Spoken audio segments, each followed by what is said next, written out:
Hello friends, welcome back to our channel. മധുരമുള്ള കഥയിലൂടെ എല്ലാവർക്കും സ്വാഗതം. അപ്പോൾ തീർച്ചയായിട്ടും എൻ്റെ വീഡിയോസ് ഇഷ്ടപ്പെടുന്നവർ ലൈക്ക് ചെയ്യാനും ഷെയർ ചെയ്യാനും സബ്സ്ക്രൈബ് ചെയ്യാനും മറക്കരുത്. സബ്സ്ക്രൈബ് ചെയ്യാൻ ഒരിക്കലും മറക്കരുത്. കാരണം എന്താണെന്ന് വെച്ചാൽ ഞാനിപ്പോൾ പുതിയ ചാനൽ തുടങ്ങിയതല്ലേ, അതുകൊണ്ട് തന്നെ എനിക്ക് ലൈവ് വരണമെന്ന് നല്ല ആഗ്രഹമുണ്ട്. ഞാൻ എൻ്റെ റിയലായിട്ടുള്ള ഫേസും കാണിച്ച് ഞാൻ ലൈവ് വരുന്നതായിരിക്കും. അപ്പോൾ അതിനുവേണ്ടി എല്ലാവരും തീർച്ചയായിട്ടും സബ്സ്ക്രൈബ് ചെയ്യണം. ഒരു 50 സബ്സ്ക്രൈബേഴ്സ് ഉണ്ടെങ്കിൽ മാത്രമേ നമുക്ക് ലൈവ് ഇടാൻ വേണ്ടി പറ്റത്തുള്ളൂ. യൂട്യൂബ് അങ്ങനെ ഒരു പോളിസി ഇറക്കിയിട്ടുണ്ട്. 50 കൂടുതൽ സബ്സ്ക്രൈബ് ഉള്ളവർക്ക് മാത്രമേ നമ്മുടെ യൂട്യൂബ് ചാനലിൽ ലൈവ് വന്നിടാൻ പറ്റൂ. അപ്പോൾ എന്നെ ലൈവായിട്ട് കാണുന്നത് നിങ്ങൾക്ക് ആഗ്രഹം ഉണ്ടാവില്ല, തീർച്ചയായിട്ടും എന്നെ സബ്സ്ക്രൈബ് ചെയ്യണം. നിങ്ങൾക്ക് എത്ര അക്കൗണ്ട് ഉണ്ടോ അതിലെല്ലാത്തിലും എന്നെ സബ്സ്ക്രൈബ് ചെയ്ത് നിങ്ങൾ സപ്പോർട്ട് ചെയ്യണം. നിങ്ങളെ പോലുള്ളവരുടെ ചെറിയ ചെറിയ സപ്പോർട്ടാണല്ലോ നമ്മളെ പോലുള്ളവർക്ക് വേണ്ടത്. അപ്പോൾ നമുക്ക് നേരെ കഥയിലോട്ട് കിടക്കാം. ഇന്നത്തെ ഒരു മനോഹരമായ കഥ എന്ന് പറയുന്നത്, സ്വന്തം ഭാര്യയ്ക്ക് ഭർത്താവിനോട് മടുപ്പ് തോന്നിയിട്ട് അവൻ എങ്ങനെങ്കിലും ഒഴിവാക്കണം, അതിനുവേണ്ടി സ്വന്തം ഭർത്താവിനെ വേറൊരു സ്ത്രീയെ പരിചയപ്പെടുത്തി കൊടുത്ത ഒരു ഭാര്യയുടെ കഥയാണ് നാം ഇന്ന് പറയാൻ പോകുന്നത്. അപ്പോൾ welcome back to our channel. മധുരമുള്ള കഥയിലോട്ട് എല്ലാവർക്കും സ്വാഗതം. അപ്പോൾ നമുക്ക് നേരെ കഥയിലോട്ട് കിടക്കാം. അപ്പോൾ എനിക്ക് കുറേ ചാനലുണ്ടായിരുന്നു. എല്ലാം ഓരോരോ കാരണത്താൽ നിങ്ങൾക്ക് എൻ്റെ സൗണ്ട് കേട്ട് പരിചയം ഉണ്ടാവും. ചിലവർക്ക് പുതിയ ആളായിരിക്കും. എന്തുണ്ടെങ്കിലും സപ്പോർട്ട് ചെയ്യണം. അപ്പോൾ ആദ്യം തന്നെ തുടക്കം എന്ന് പറയുന്നത്, നമ്മുടെ ഭർത്താവിനെ അവള് ഒരു കോഫി ഷോപ്പിൽ നിന്നാണ് കാണുന്നുണ്ടായിരുന്നത്. അങ്ങനെ അവനെ അവളെയും ഇഷ്ടപ്പെട്ടു, അവൾക്ക് അവനെ ഇഷ്ടപ്പെട്ടു. ഇങ്ങനെയായിരുന്നു തുടക്കം. അവനായിരുന്നു ആദ്യം ആ കോഫി ഷോപ്പിൽ നിന്നും അവളെ ഇഷ്ടപ്പെട്ടത്. അങ്ങനെ അവളെ ഇഷ്ടപ്പെട്ട് അവനെ ആദ്യം തന്നെ അവളടുത്ത് ഫസ്റ്റ് നമ്മളിപ്പോൾ എവിടെന്നെങ്കിലും ആരെങ്കിലും കണ്ട് അവരെ ഇഷ്ടപ്പെടുമ്പോൾ നമുക്ക് ഇനി ഇങ്ങനൊരു ചിന്ത വരും. നമ്മൾ ചിലപ്പോൾ അവരെ മൈൻഡ് ചെയ്യില്ല, നമുക്ക് ഉള്ളിൽ ഇഷ്ടം ഉണ്ടാവും. പക്ഷെ നമ്മൾ അവരെ കണ്ടപ്പോൾ ഒന്നും തന്നെ ഒരു കണ്ടുപോലെ ഒരു നോക്കുകൊണ്ട് പോലും അറിയിച്ചില്ലെങ്കിൽ നമുക്ക് പിന്നീട് ആ സ്ഥലം വിട്ട് ബസ്സിലോ കാറിലോ നമ്മളിപ്പോൾ നടന്നിട്ട് വന്നതാണെങ്കിൽ നമ്മൾ ജസ്റ്റ് ഇങ്ങനെ ചിന്തിക്കും, ഇനി അവനെ എവിടെ നിന്ന് കാണാൻ വേണ്ടിയിട്ടാണ്, അല്ലെങ്കിൽ ഇനി അവളെ എവിടെ നിന്ന് കാണാനാണ്, അപ്പളെ ഒന്ന് പ്രപ്പോസ് ചെയ്തിരുന്നെങ്കിൽ എന്നൊക്കെ നമ്മുടെ മനസ്സിൽ ഇടക്കിടക്ക് തോന്നും. അതേപോലെ തോന്നാതിരിക്കാൻ വേണ്ടി അവൻ എന്ത് ചെയ്തു, ആദ്യം തന്നെ അവളോട് പോയിട്ട് അവന്റെ സ്നേഹം തുറന്നു പറയാന്ന് വിചാരിച്ചു. തുറന്ന് എനിക്ക് നിന്നെ ഇഷ്ടമാണ് എന്നുള്ളതല്ല, എങ്ങനെയാണെന്ന് വെച്ചാല്, കാണാൻ നല്ല ഭംഗിയുണ്ടല്ലോ, ഒരു നല്ല രസമുണ്ട് കാണാൻ, ഇങ്ങനെ അവന്റെ ഉള്ളിൽ ഇവളൊന്ന് കയറി പറ്റിയിട്ടുണ്ട് എന്ന് അവൾക്ക് അറിയുന്ന രീതിയിൽ അവൻ പോയി പറഞ്ഞു. അങ്ങനെയായിരുന്നു ഇവർ രണ്ടുപേരും കാണുന്നത് തന്നെ പരിചയപ്പെടുന്നതും. അങ്ങനെ പിന്നെ ഇവന്റെ ഒരു സംസാരത്തിന്റെ സ്കില്ല് കണ്ട് അവൾക്ക് അവനെ നല്ല പോലെ ലൈക്ക് ചെയ്യുകയാണ്. അങ്ങനെ ഇവൾക്കും അവനോട് നല്ല ഇഷ്ടം. ഇവളെ കാണാന്ന് പറയുന്നത് നല്ല സുന്ദരിയാണ്, നല്ല ക്യൂട്ട് കൊച്ച്, നല്ല ഒരു മേനയുള്ള കൊച്ചായിരുന്നു. ഇന്നത്തെ കാലത്ത് അതുപോലുള്ള പെൺകുട്ടികളെ കിട്ടണമെങ്കിൽ നല്ല പുണ്യം ചെയ്യണം. അതുപോലെ ഒരു തെറ്റും ചെയ്യാതെ നല്ല സുന്ദരിയായ നല്ല ക്യൂട്ട് ഫേസൊക്കെയുള്ള നല്ലൊരു സുന്ദരി കുട്ടിയായിരുന്നു ആ പെണ്ണ് എന്ന് പറയുന്നത്. പെൺകുട്ടിയുടെ പേര് ഗംഗ, അവന്റെ പേര് സുരേഷ് എന്നായിരുന്നു. അങ്ങനെ ഇവർ രണ്ടുപേരും അവസാനം ഫ്രണ്ട്ഷിപ്പൊക്കെ നിർത്തി നേരെ എന്തിലോട്ട് എന്തിലായിരിക്കും, വിവാഹത്തിലോട്ട് കടന്നു. അങ്ങനെ ഇവർ രണ്ടുപേരും വിവാഹം ചെയ്തു. വിവാഹമൊക്കെ നല്ല അടിപൊളിയായിരുന്നു. അവൾക്ക് ഇവന്റെ കാര്യത്തിൽ ഇഷ്ടം എന്ന് പറയുന്നത് അവന്റെ സംസാരം. അവന് മാറി മാറി നിർത്താതെ സംസാരിക്കുമായിരുന്നു. അതായിരുന്നു അവൻ്റെ അവൾ കണ്ട ഏറ്റവും നല്ല ക്വാളിറ്റി എന്ന് പറയുന്നത്. പിന്നീട് ഈ സംസാരം തന്നെ അവൾക്കൊരു തടസ്സമായി മാറി.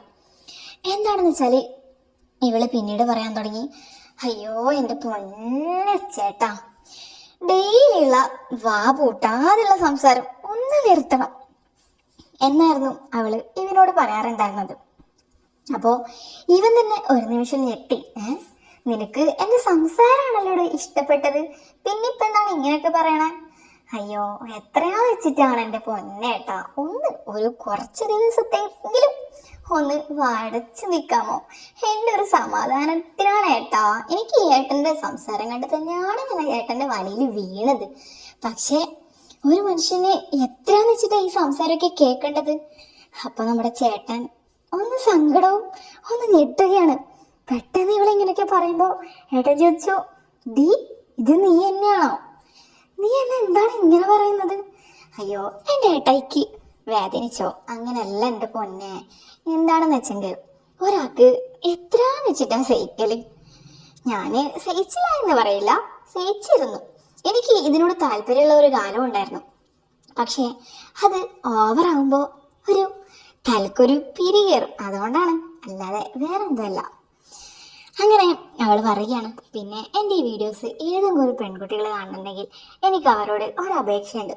എന്താണെന്ന് വെച്ചാൽ, ഇപ്പോൾ അത് ലവ് ഉള്ള ഒരാളാണെങ്കിൽ അവരോട് എനിക്ക് പറയാനുള്ളത്, ഇപ്പോൾ നമുക്ക് ഒരു ലവ് ഉണ്ടെന്ന് വിചാരിക്കാം. അപ്പോൾ നമുക്ക് ആദ്യം തോന്നും അവന് നമുക്ക് പോരാ. കാരണം നമ്മുടെ കണ്ണിൽ അവൻ്റെ കുറവുകൾ മാത്രമേ കാണൂ. അങ്ങനെ നമ്മൾ വിചാരിക്കും, ഇവനൊന്ന് ഒഴിഞ്ഞിരുന്നെങ്കിൽ ഞാൻ പോയാൽ മാത്രമേ അവനക്ക് മനസ്സിലാവും എൻ്റെ വാല്യൂ എന്ന് പറയുന്ന സ്ത്രീകളോട് ഞാൻ പറയുന്നത്, ഒരിക്കലും എൻ്റെ പൊന്നു മക്കളെ ഒരിക്കലും അങ്ങനെ നമ്മളെ മനസ്സിൽ പോലും വിചാരിക്കരുത്. കാരണം അത് നമ്മൾക്ക് വീണ്ടും നല്ല എഫക്റ്റായിട്ട് നമുക്ക് റിട്ടേൺ വരും. കാരണം നമ്മുടെ മനസ്സിൽ നമ്മ ഈ സമയത്ത് വിചാരിക്കും, അവന് ഞാൻ ഉണ്ടായോണ്ടാണ് അവനിങ്ങനെ, ഞാൻ പോയി കഴിഞ്ഞാൽ അവൻ പഠിക്കും. പക്ഷേ നമ്മൾ ഒന്ന് പോയി കഴിഞ്ഞാൽ ഇപ്പോൾ അവർക്ക് അതിനു മുമ്പ് എക്സൊക്കെ ഉണ്ടായിട്ടുണ്ടാവും. അപ്പോൾ അവരൊക്കെ നമ്മുടെ പിറകെ റിട്ടേൺ വന്നിട്ടുണ്ടാവും. അപ്പോൾ നമ്മൾ വിചാരിക്കും എല്ലാവരും ഇതേപോലെയാണെന്ന്. പക്ഷെ ഒരിക്കലല്ല. ചിലവർ നമ്മൾ പോയതിന് ശേഷം നമുക്ക് അവരെ വാല്യൂ അറിയും. ഇത് എല്ലായിടത്തും കേൾക്കുന്ന സ്ഥിരം ഡയലോഗായതുകൊണ്ട് ആർക്കും ഇതിന് വാല്യൂ ഉണ്ടായില്ല. ഞാൻ പറയുന്നത് എന്താ വെച്ചാൽ, ഇപ്പോൾ അവന് കുറവുകളാണ്, അവന് നേരെ സംസാരിക്കാൻ അറിയത്തില്ല, അവന് ഡ്രസ്സിങ് സെൻസ് ഇല്ല, പക്ഷെ അവന് ഇഷ്ടമാണ്, എനിക്ക് അവന് ഇഷ്ടമാണ്. പക്ഷെ ഞാൻ കുറച്ച് ദിവസത്തേക്ക് അവൻ്റെ ഫോൺ വിളിയൊന്നും ഇല്ല. എന്തിനാണ്? അവൻ എൻ്റെ വാല്യൂ മനസ്സിലാക്കാൻ. ഇത് വെറും പൊട്ടത്തരാണ്. അതുകൊണ്ട് തന്നെ ദയവ് ചെയ്ത് അങ്ങനെ ഒരിക്കലും ചെയ്യാൻ പാടില്ല. പിന്നീട് അവൻ്റെ ലൈഫിൽ വേറൊരു പെൺകുട്ടി വന്നാൽ മാത്രമേ നമുക്ക് അതിൻ്റെ ഒരു വാല്യൂ മനസ്സിലാവും. അവന് നമുക്ക് എത്രത്തോളം പ്രിയപ്പെട്ടതാണ് എന്നുള്ളത് നമ്മൾ അവൻ്റെ ലൈഫിൽ നിന്ന് പോകും. കാരണം നമ്മൾ പോയത് നമുക്ക് അവനെ വേണ്ടാഞ്ഞിട്ടല്ല, നമ്മുടെ വാല്യൂ അവൻ മനസ്സിലാക്കണം എന്നുള്ളൊരു രീതിയിലായിരിക്കും നമ്മൾ അവനെ വിട്ടു പോയിട്ടുണ്ടായിരുന്നത്. പക്ഷേ മക്കളെ, ഒരിക്കലും അങ്ങനെ ചെയ്യരുത്. കാരണം അതിൻ്റെ എഫക്റ്റ് നമുക്ക് റിട്ടേൺ ഭാവിയിൽ നല്ല പോലെ അടിക്കും എന്നുള്ളത് ഉറപ്പാണ്. എൻ്റെ അനുഭവത്തിൽ നിന്നാണ് ഞാൻ ഈ പറയുന്നത്. അപ്പോൾ കഥയിലൂടെ കിടക്കാം. എന്താണെന്ന് വെച്ചാൽ, അവൾക്ക് അങ്ങനെ തോന്നി, ഇവന് വലിയ സംസാരമാണ്, ഭയങ്കര ചൊറയാണ് എന്നൊക്കെ അവൾക്ക് തോന്നാൻ തുടങ്ങി. അങ്ങനെ അവൾ ഡിസ്റ്റൻസ് ഇടാൻ തുടങ്ങി. പിന്നീട് അവൻ്റെ സംസാരം അവൾക്കൊരു തലവേദനയായി. അങ്ങനെ അവൾ അടുത്തുണ്ടായിരുന്ന ഒരു സ്ത്രീയുമായിട്ട് ഇവനെ അടുപ്പിക്കാൻ തുടങ്ങി. എന്താണെന്ന് വെച്ചാൽ, ഇവൾക്ക് ചൊറയാണല്ലോ, അതുകൊണ്ട് വേറൊരു സ്ത്രീയുമായി അടുപ്പത്തിലാക്കാൻ അവൾ ശ്രമിച്ചു. അതാകുമ്പോൾ ഇവൾക്ക് കുറച്ച് റെസ്റ്റും ഒക്കെ കിട്ടും. ഇവന് വീട്ടു ജോലിയാണ് ചെയ്തുകൊണ്ടുണ്ടായിരുന്നത്. ഇവളാണെങ്കിൽ വീട്ടു ജോലിക്ക് ആവശ്യമായിട്ടുള്ള പൈസയൊക്കെ ഇവളാണ് ചെലവഴിച്ചുകൊണ്ടുണ്ടായത്. കാരണം ഇവൾക്ക് അങ്ങനെയാണ് ഇഷ്ടം. പക്ഷെ അവനും ജോലിക്ക് പോകണം എന്നായിരുന്നു അവളുടെ ഒരാഗ്രഹം. പക്ഷേ ഇവൾ എവിടെ ജോലിക്ക്, ഏത് നാട്ടിൽ ജോലിക്ക് പോയെങ്കിൽ അവിടത്തേക്ക് അവൻ പറന്നെത്തും. അതുകൊണ്ട് തന്നെ അവൾക്ക് വലിയ തലവേദനയായിരുന്നു. അങ്ങനെ പിടിച്ച് ഒരു പെണ്ണ് ഇവന് സെറ്റായി കൊടുക്കുകയാണ്. ഇവനല്ല, അവളുടെ സ്വന്തം ഭർത്താവിനെ. പിന്നീട് ഇവർ രണ്ടുപേരുടെയും അടുപ്പം കണ്ട് അവൾക്ക് താങ്ങാൻ പറ്റാത്ത ഒരവസ്ഥയായി. എന്താണെന്നറിയില്ല, അവൾക്ക് നിൽക്കാനും ഇരിക്കാനും ഉറങ്ങാനും പറ്റുന്നില്ല. കാരണം ഇവള് നന്നായിട്ട് വർക്ക് ചെയ്യുന്നുണ്ടായിരുന്നു. ഇവള് പറഞ്ഞയച്ച സ്ത്രീയായിരുന്നു അവൻ്റെ കൂടെ ഇപ്പോൾ ഉള്ളത്. അതുകൊണ്ട് തന്നെ അവൾക്ക് നല്ല ഒരു ഇഷ്ടം, അതായത് അവൾ അയച്ച സ്ത്രീക്ക് അവനോട് നല്ലൊരു ഇഷ്ടം തോന്നാൻ തുടങ്ങി. പിന്നീട് ഇവർ രണ്ടുപേരും നല്ല അടുപ്പത്തിലായി. അതൊന്നും സ്വന്തം ഭാര്യയ്ക്ക് സഹിക്കാൻ പറ്റുന്നുണ്ടായിരുന്നില്ല. അവന് അവളിൽ നിന്നും കണ്ടുകൊണ്ടുണ്ടായ കുറേ കുറവ് പിന്നീട് അവനിൽ ഇല്ലാതെയായി. ഇതൊക്കെ കാണുമ്പോൾ അവൾക്ക് എന്ത് ചെയ്യണം എന്നറിയാൻ പറ്റാത്ത അവസ്ഥ. അങ്ങനെ അവള് കരഞ്ഞ് കാല് പിടിക്കുകയാണ്. പക്ഷെ സ്വന്തം ഭർത്താവിന് ഈ ചതി മനസ്സിലായി, ഇത് സ്വന്തം ഭാര്യയാണ് ചെയ്തത് എന്ന്. അങ്ങനെ അവള് പിന്നീട് കുറെ നാളുകൾക്ക് ശേഷം അവനെ മൈൻഡ് ചെയ്യാതിരുന്നു. ഇതൊന്നും അവൾക്ക് ഒട്ടും താങ്ങാൻ പറ്റുന്നതായിരുന്നില്ല.